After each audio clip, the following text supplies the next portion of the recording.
pandi spanj ose revani, thueni si të doni tani. Më keni kërkuar shumë recetën edhe po sa mirë që është. Edhe kam shkruar tani që të mos bëj ndonjë gabim. Tani duam 15 kokove, vezë domethënë, në temperaturën e dhomës. Domethënë do t'i nxirri nga frigoriferi më shpejt para se t'i bëni. 15 lugë sheqer. Tani këto të dyja bashkë do t'i vini në mikser, edhe do t'i bëni aq shumë derisa të qëndrojë e përzierja në gisht, të mos bjerë domethënë. Pastaj, në një enë tjetër duam 15 lugë me miell, edhe një lugë të vogël me sodë. Do t'i trazojmë bashkë.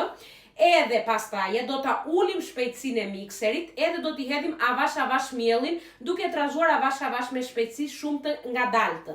Çfarë tjetër do? Ç'kam shkruar unë këtu ha? Këto do. Edhe pastaj do ta pjekim në 180 gradë për 1 orë, do ta shikoni edhe nga furra juaj.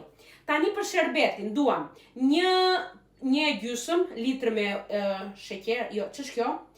Më falni, 1,5 kg sheqer, edhe 1250 ml ujë.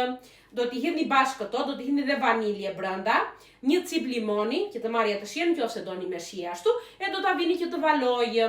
Tani duhet pandi spanja duhet të jetë e ftohtë edhe sherbeti i ngrohtë kur ta hidhni.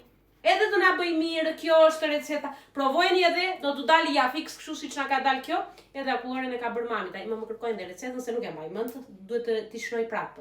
Kjo është dhe receta e pandi spanjës. Pandi spanjë, revani thueni si të doni. Ciao ciao!